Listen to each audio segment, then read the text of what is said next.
Team India star batter Shreyas Iyer ఎట్టకేలకు తన bat power ఏంటో చూపించాడు. రంజీ ట్రోఫీ -2024లో భాగంగా విదర్భతో జరుగుతున్న ఫైనల్ మ్యాచ్లో విధ్వంసక ఇన్నింగ్స్తో అందరి ఫోకస్ తనపై పడేలా చేశాడు. గత కొన్నాళ్లుగా అనవసర వివాదంతో అయ్యర్ వార్తల్లో ఒకడిగా నిలుస్తున్న విషయానికి తెలిసిందే. ఇంగ్లండ్తో టెస్టుల్లో పూర్ ఫామ్తో రన్స్ చేసేందుకు ఇబ్బంది పడ్డ ఈ బ్యాటర్ను పూర్తి సిరీస్కు సెలెక్ట్ చేయలేదు. దీంతో సిరీస్ మధ్యలోనే బెంగళూరులోని ఎన్సీఏకు అతడు వెళ్లిపోయాడు.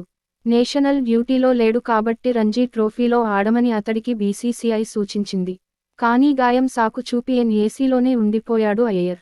దీంతో అతడి కాంట్రాక్ట్ను బోర్డు రద్దు చేయడం అందరికీ తెలిసిందే. ఈ నేపథ్యంలో తాజాగా మెరుపు ఇన్నింగ్స్తో అందరి దృష్టిని ఆకర్షించాడు అయ్యర్. విదర్భతో జరుగుతున్న రంజీ ట్రోఫీ ఫైనల్ తొలి ఇన్నింగ్స్లో 7 రన్స్ మాత్రమే చేసి పెవిలియన్కు చేరుకున్నాడు అయ్యర్. దీంతో అతడిపై తీవ్ర విమర్శలు వచ్చాయి.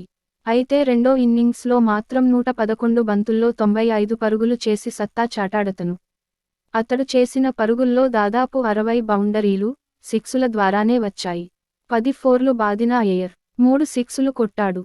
అతడితో పాటు ముషీర్ ఖాన్ 136, కెప్టెన్ అజింక్యా రహానే 73, షామ్స్ ములానీ 50 నాటౌట్ రాణించడంతో ముంబై రెండో ఇన్నింగ్స్లో 418 పరుగుల భారీ స్కోరు చేసింది. ఫైనల్లో గెలవాలంటే విదర్భ 537 పరుగులు చేయాల్సి ఉంటుంది. అదే ముంబై నెగ్గాలంటే 10 వికెట్లు తీయాలి.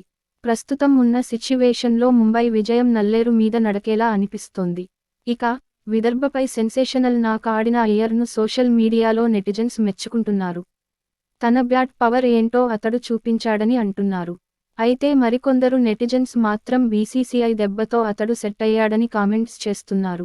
ఫిట్నెస్ కాపాడుకోవడంతో పాటు పరుగులు చేస్తేనే టీంలో ప్లేస్ ఉంటుందని, ఎంతటి స్టార్ అయినా బోర్డు మాట వినక తప్పదని చెబుతున్నారు. అయితే అయ్యర్ ఫ్యాన్స్ మాత్రం ఈ స్టార్ బ్యాటర్ గతేడాది వరల్డ్ కప్కు ముందు నుంచే గాయంతో బాధపడుతున్నాడని అంటున్నారు. ఇంజరీ కారణంగానే లాస్ట్ ఐపీఎల్ను వదులుకున్నాడని, దేశం కోసం నొప్పిని భరిస్తూనే వరల్డ్ కప్లో బరిలోకి దిగాడని చెబుతున్నారు.